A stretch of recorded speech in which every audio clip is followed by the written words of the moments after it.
याकूब के पत्र उसका 2 बाब और उसकी 26वीं आयत एक बार ध्यान से सुनेंगे। याकूब 2:26। अतः जैसे देह आत्मा बिना मरी हुई है, वैसा ही विश्वास भी कर्म बिना मरा हुआ है। प्रियो, यहाँ पर पवित्र वचन हमसे एक बात स्पष्ट कह रहा है। क्या कह रहा है? निदान जैसे देह आत्मा बिना मरी हुई है, अगर हमारी देह में प्राण नहीं है तो वो मरी हुई है। और परमेश्वर का वचन कह रहा है वैसे ही विश्वास भी कर्म बिना मरा हुआ है। प्रियो, हम परमेश्वर के वचन में पढ़ते हैं, हम कहते हैं कि प्रभु यीशु मसीह पर हम विश्वास करते हैं। हम बहुत सी बार इस बात को बोलते हैं, कहते हैं कि प्रभु यीशु मसीह मैं आप पर विश्वास करता हूँ, बहुत अच्छा है, इसमें हम कोई गलत नहीं बोलते। परंतु परमेश्वर का वचन हमें इससे एक स्टेप और ऊपर सिखाता है और वो ये कहता है अगर तुम विश्वास कर रहे हो तो उस विश्वास के साथ तुम्हारे काम भी होने चाहिए। अगर मैं एक जगह बैठ जाऊं, अगर मैं ये कहूं कि मैं बैठा हुआ हूं, अब मुझे रेलवे स्टेशन जाना है, तो मुझे रेलवे स्टेशन जाने के लिए अपने पैरों को उठाना पड़ेगा, मुझे जाने के लिए कुछ करना पड़ेगा ताकि मैं वहां जाके अपनी ट्रेन को पकड़ सकूं। इसी तरह विश्वास भी है। अगर हम विश्वास अब कहते हैं कि यीशु मसीह हम आप पे विश्वास कर रहे हैं, तो यीशु मसीह आज मुझसे और आपसे एक सवाल कर रहे हैं, मेरे बेटे मेरी बेटी, तो विश्वास करता है बहुत अच्छा, पर तेरा काम मेरे सामने नहीं। कितनी बड़ी बात है। प्रभु ने अपने एक प्रेरित को बड़े आश्चर्यजनक से बदला और प्रभु का वचन बताता है, अगर हम प्रेरितों के काम के 9वें अध्याय को खोलकर पढ़ते हैं तो परमेश्वर का वचन कहता है, और वो प्रेरित जो परमेश्वर ने उनको बड़े अद्भुत रीति से बदला। हम सब जानते हैं कलीसिया के सताने वाले थे और परमेश्वर प्रभु यीशु मसीह के लोगों को वो सताते थे, परंतु जब परमेश्वर ने उनके जीवन को बदल दिया, 9वें अध्याय में लिखा है कि परमेश्वर का वचन यहाँ पर इस तरह से कहता है 4 और 5 पद में, और वह भूमि पर गिर पड़ा और यह शब्द सुना, हे शाऊल तू मुझे क्यों सताता है?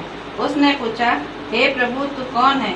उसने कहा, मैं यीशु हूँ जिसे तू सताता है। कितनी बड़ी बात प्रभु यीशु मसीह अपने प्रेरित से कर रहे हैं। वो कह रहे हैं, हे शाऊल तू मुझे क्यों सता रहा है? प्रियो, परमेश्वर का वचन आज मुझसे और आपसे भी ये बात कहता है। हम जब अपने आप को विश्वासी कहते हैं, इस दुनिया में कहते हैं प्रभु का धन्यवाद हो, पर परमेश्वर जब हमारे कामों को नहीं देखते तो उन्हें दुख लगता है। वो सोचते हैं कि मेरे बच्चे क्या कर रहे हैं आज। प्रियो, परमेश्वर का वचन हमसे कहता है यहाँ पर कि परमेश्वर ने जब अपने दास को बदल दिया और जब परमेश्वर ने उन्हें शाऊल से पौलुस बना दिया, तो उन्होंने क्या क्या काम किए, कितने बड़े बड़े काम किए। उन्होंने केवल ये नहीं कहा कि मैं विश्वास कर रहा हूं, परंतु देखिए उनके विश्वास की गवाही हम पढ़ेंगे 2 कुरिन्थियों, यहाँ पर हम पढ़ेंगे 2 कुरिन्थियों उसका 11वां अध्याय और उसके 23 पद से लेकर उसके 27 पद तक। 2 कुरिन्थियों उसका 11वां अध्याय उसके 23 पद से लेकर और 27 पद तक हम यहाँ ध्यान से सुने।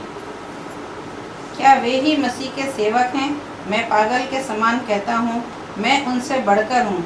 अधिक परिश्रम करने में, बार बार कैद होने में, कोड़े खाने में, बार बार मृत्यु के जोखिमों में। प्रियो, अब हम यहाँ पर ध्यान से सुने कि उन्होंने कैसा परिश्रम किया यीशु मसीह के लिए, और इस बात को अपने हृदय में आज हम विचारें, यीशु मसीह के लिए आज मैं क्या कर सकता हूँ। पढ़िए सिस्टर। 5 बार मैंने यहूदियों के हाथ से 39 कोड़े खाए। प्रियो, परमेश्वर का वचन कह रहा है 5 बार। ये कोई आसान बात नहीं है।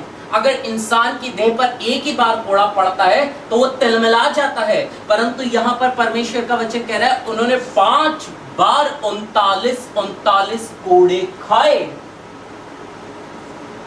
यीशु मसीह के लिए उन्होंने कितना बड़ा कर्म किया। आगे 3 बार मैंने बेंतें खाई। 3 बार मैंने बेंतें खाई। अगर हम अपने बच्चों को कभी कभी एक थप्पड़ मार देते हैं, हमें बड़ा दुख लगता है। अब आप सोचिए कि यीशु मसीह के लिए 5 बार कोड़े खाने वाले ये प्रेरित, उसके बाद उन्होंने 3 बार बेंतें भी खाई हैं। एक बार मुझ पर पथरवा किया गया, एक बार पथरवा किया गया, 3 बार जहाज जिन पर मैं चढ़ा था टूट गए। टूट गए जहाज, बिल्कुल बिखर गए। प्रियो, प्रेरित पौलुस इतने जोखिमों से प्रभु यीशु मसीह का काम कर रहे थे वहां पर। वो अपने विश्वास को प्रकट करने में पीछे नहीं हटे। और जब प्रेरितों के काम के आखिरी अध्याय में जब वो राजा अगिप्पा के सामने थे, वो इसी बात को बताना मांग रहे थे कि राजा अगिप्पा देख, मैंने अपने दर्शन की बात को नहीं छोड़ा है। इतना बड़ा विश्वास था। उन्हें पता था कि मैं मारा जाऊंगा, उन्हें पता था कि मेरा सर कलम कर दिया जाएगा, पर फिर भी उन्होंने अपने विश्वास के बीच में कोई कॉम्प्रोमाइज नहीं किया। एक रात दिन मैंने समुद्र में काटा। प्रियो, हम समुद्र के नाम से ही कांप उठते हैं, परंतु वो कहते हैं मैंने पूरा एक दिन और एक रात समुद्र में काटा, भूखे और प्यासे। ऐसे ही प्रभु का काम उन्होंने नहीं किया। उनके कर्म को आज हम यहाँ पर देख रहे हैं कि कैसे उनके विश्वास के साथ उनका कर्म यीशु मसीह के लिए था। मैं बार बार यात्राओं में, नदियों के जोखिमों में, डाकुओं के जोखिम में, अपने जाति वालों के जोखिमों में, अन्य जातियों से जोखिमों में, नगरों के जोखिमों में, जंगल के बीच जोखिमों में रहा। परिश्रम और कष्ट में बार बार जागते रहने में, भूख प्यास में बार बार उपवास करने में, जाड़े में उघाड़े रहने में और अन्य बातों को छोड़कर जिसका वर्णन मैं नहीं करता, सब कलीसियाओं की चिंता प्रतिदिन मुझे दबाती है। प्रभु का वचन यहाँ पर कह रहा है, प्रियो, ये है कर्म जो हमें यीशु मसीह के लिए करना है। यीशु मसीह ने एक आज्ञा हम में से हर एक को दी है, जाओ और जगत के अंत तक सुसमाचार प्रचार करो। अगर मैं यीशु मसीह का चेला हूं, मैं यीशु मसीह का जन हूं, तो मेरा कर्म कहाँ है? मैं यीशु मसीह के पास क्या लेकर जा रहा हूं? प्रियो, आज हम इस बात को सोचें, परमेश्वर का काम करने के लिए जब परमेश्वर ने अपने प्रेरित को खड़ा किया, तो प्रेरित ने अपने और परमेश्वर के बीच में, यीशु मसीह के बीच में कुछ आने नहीं दिया। आपको मैं बताता हूं, परमेश्वर का वचन कहता है, प्रेरित पौलुस कहते हैं कि जो बातें मेरे लाभ की थी उन्हीं को मैंने अपने लिए कूड़ा समझ लिया। उनके पास कितनी पावर्स थी आप जानते हैं? आप पढ़िए कभी इनकी हिस्ट्री, पता चलेगा उनके पास यहूदियों के द्वारा दी गई बहुत सी पावर्स थी, बहुत से अधिकार थे उनके हाथ में, परंतु उन्होंने यीशु मसीह के लिए सबको किनारे कर दिया। जब वचन पढ़ गए, परमेश्वर का वचन कहता है वो एक ही बार घोड़े पर से गिरे थे जब यीशु मसीह ने उन्हें दर्शन दिया, उसके बाद वो कभी दोबारा घोड़े पर नहीं बैठे। सब कुछ त्याग दिया यीशु मसीह के लिए। आज मैं और आप यीशु मसीह के लिए क्या त्याग कर सकते हैं? हमारे कर्म में क्या है जो हम यीशु मसीह के लिए करें? प्रियो, यीशु मसीह के लिए किया गया एक छोटा सा परिश्रम भी यीशु मसीह की नजर में बहुत बड़ी मायने रखता है। राहब ने जो काम किया वो एक छोटा सा काम था, पर परमेश्वर की नजर में वो उनके लिए धार्मिक गिना गया। हम परमेश्वर के वचन में जगह जगह पढ़ते हैं। आज हम अपने आप को उस जगह चेक करें कि यीशु मसीह, मैंने आपके लिए क्या किया? आपने तो मेरे लिए इस कलवरी पर आकर अपने पवित्र लहू को बहा दिया। आपने तो मुझे पिता से मिलने का अवसर दे दिया। आपने तो मेरे लिए उद्धार का द्वार खोल दिया। मैंने आपके लिए क्या किया? आज हमारा विश्वास हम चेक करें किस जगह पे है। केवल हम मुंह से विश्वासी हैं या कर्म के विश्वासी?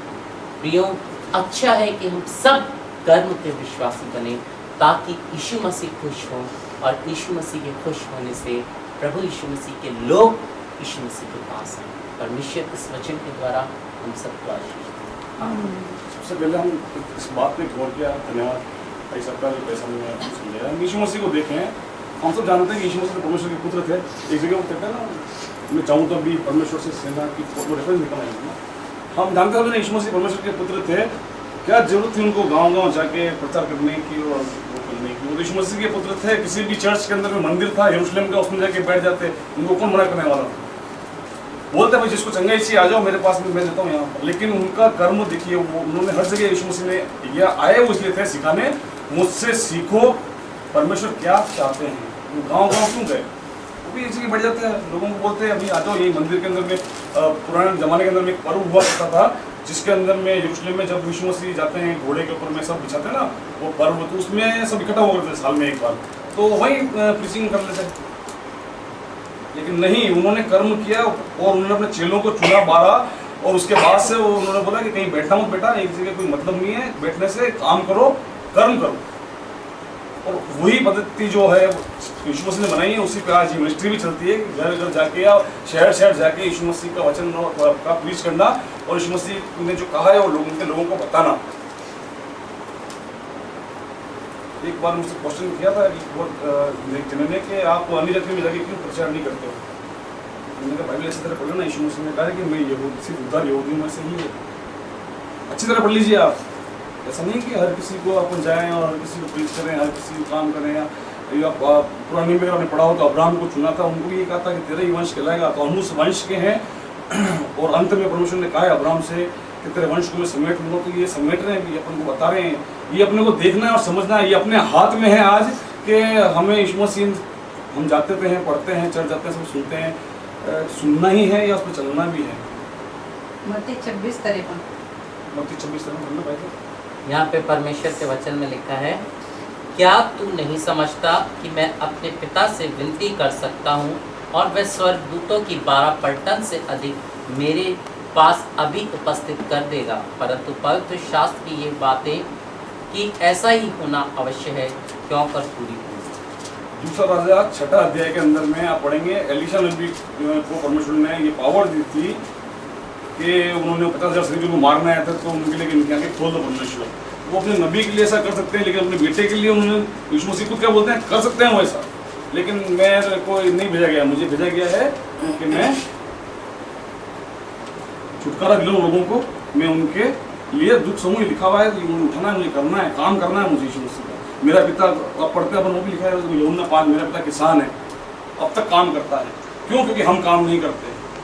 एक बड़ी मतलब एक आप इसको सोचे तो बड़ी शर्म वाली बात है कि हमारा पिता अब तक काम करता है, अब तक काम करता है, हम नहीं करते हैं। क्यों? क्योंकि हम नहीं करते हैं। अगर हम करते होते तो अभी तक तो बेदारी आ जाती और काफ़ी कुछ हो गया, लेकिन हम खुद ही पीछे हम सुनते हैं। हाँ, वो ऐसा ना, अभी थोड़ी देर में बहुत से तो भी कहें, मतलब मैं आपको पॉइंट आउट नहीं कर रहा हूँ, मीटिंग्स में अक्सर ऐसा होता है, मैं बता रहा हूँ, इतना टाइम वेस्ट किया था अपन आए हैं, सबसे तो अपन संडे का काम होता है, बहुत से अच्छा बोलते हैं, बस थोड़े बहुत होते हैं, जाते हैं बाहर दुनिया के सांसारिक कामों के अंदर, वो एक दृष्टांत है, इसको बोल रहा था, उसको समझ नहीं आता हूँ। थोड़े दिन ध्यान रखते हैं, 1 दिन 2 दिन, और अच्छी संगति वापस नहीं मिलने का भूल जाते हैं, लेकिन उसमें से जो सुनते हैं और मानते हैं और चलते हैं, वो परमेश्वर के लिए फल लाते हैं 30 गुना, 60 गुना और 100 गुना।